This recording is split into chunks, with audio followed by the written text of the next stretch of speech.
Chelsea Football Club, wow. As an Arsenal fan, I'm distraught looking at that. I genuinely thought you guys would be wiped the floor with by PSG. I genuinely did.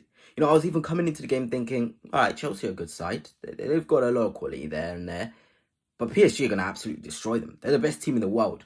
But my word, did they have a game plan and execute it really well. But before we get into the analysis, if you are a Chelsea fan, hit the subscribe. I do really plan doing a lot of analysis of you guys throughout the season on your games. I really enjoy watching you guys, and any likes, subscriptions, it's just so appreciated.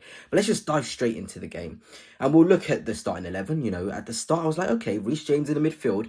It's worked at times, but to do it in a game of this magnitude, when you've got Lavia on the bench, you've got Andre Santos as well, I was thinking, Enzo Maresca, what have you seen here? And obviously, we've seen Gusto have a bit of, defensive deficiencies going forward as well. He's not that impactful, but my word was I proved wrong. And sometimes you just got to put your hands in the air and be like, I was proved wrong.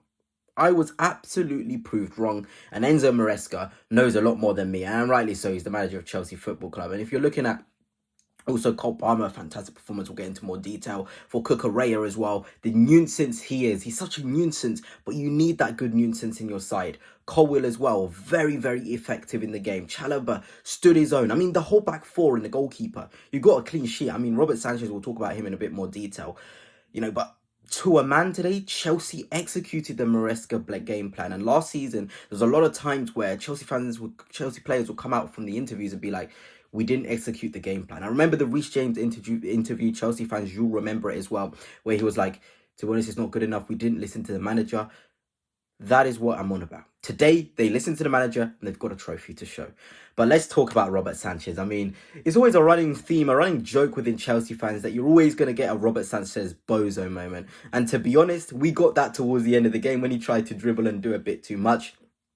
But it worked for him. That was the sort of performance that he put in, that those moments, they didn't lead to anything dangerous because everything was going for him. Look at those statistics. 6 saves, 5 inside the box, a punch, high claims 1, touches 45, 47% pass accuracy is very good for a goalkeeper that's playing out from the back. We saw him spraying balls forward. It was a really complete goalkeeping performance, And I know there's a lot of talk about Chelsea bringing someone else in, and probably they should still. But Robert Sanchez is no scrub. He can pull out performances like this, and he's definitely a keeper who works off of confidence and belief from the people around him. If the back four have the belief, Robert Sanchez has a belief and plays well.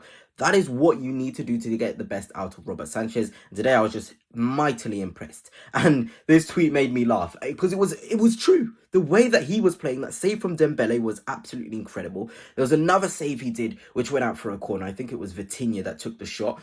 He stopped everything. And Chelsea need that sort of confidence from their goalkeeper. And Robert Sanchez, Chelsea have this knack of doing such incredible things in Europe in terms of winning and being the underdog. We saw it against Bayern in 2012.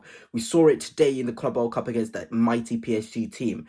He put in a Peter Cech-esque performance today, really. And that's just the greatest respect I could give to him. It was such a cool and composed performance. Probably one of his best in a Chelsea shirt, if not in his whole career. And it's just a really good moment for him. And why do I even need to give an introduction to this guy? Man of the match. The pressure was on. You saw him in the picture with Dembele sitting on that little thing with a trophy in the middle of them. This guy is just different. Absolutely different. And I saw a lot of people before the game saying, I can already put my bank account on it. Cole Palmer's going to have a stinker. He doesn't turn up in big games. Did you just see that? Did we just watch that? Same guy that scored in a Super Cup final for Manchester City. Same guy that scored against Arsenal in the Community Shield final, which is a final, by the way. It is a final for a trophy.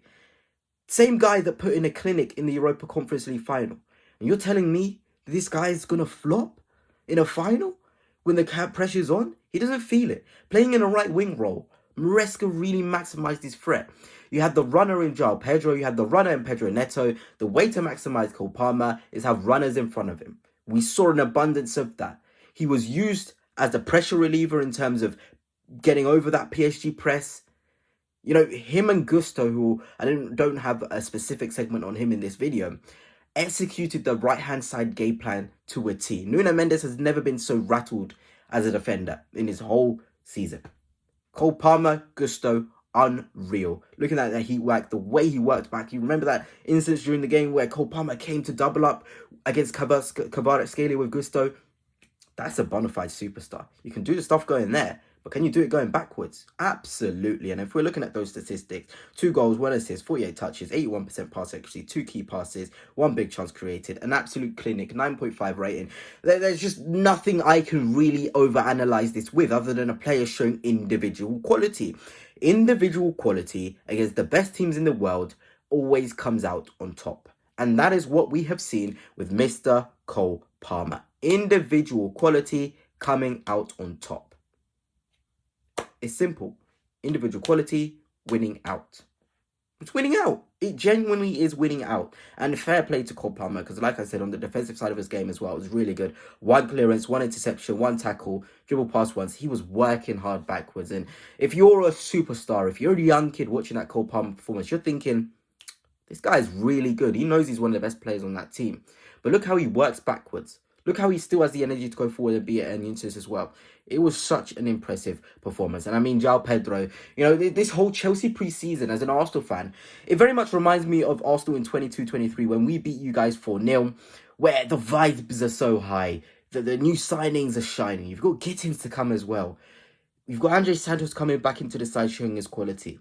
The vibes are at an all-time high. And I think running the line today, Joao Pedro was unreal. Absolutely unreal. And in terms of his statistics here, 3 goals in 2 Club World Cup games for Joao Pedro. Talk about impact. Talk about a star.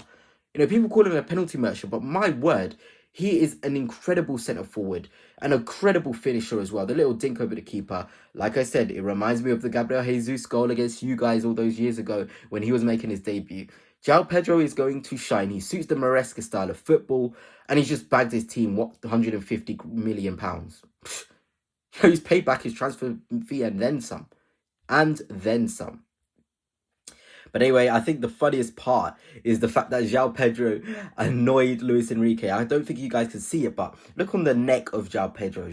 Luis Enrique has his hand around it and is furious. He's rattled him, hasn't he? He's absolutely rattled him. It's just so funny to see how rattled Luis Enrique was because of Joao Pedro. And that just goes to show how well Chelsea played in disrupting PSG. But a final thing I want to sort of talk about in terms of this Chelsea performance is the impact of the subs throughout this tournament. Whether it's the Lap coming on, he looks really bright. He was so unlucky with that finish, causing a nuisance. He won that foul as well towards the end. And Nkunku himself has had big moments in this tournament, scoring against Benfica. Shrewsbury Hall as well, getting some good goal contributions and putting all the effort in. Andre Santos, we saw his performance against Fluminense. He's come off again for Enzo Fernandez. It didn't look like they missed him.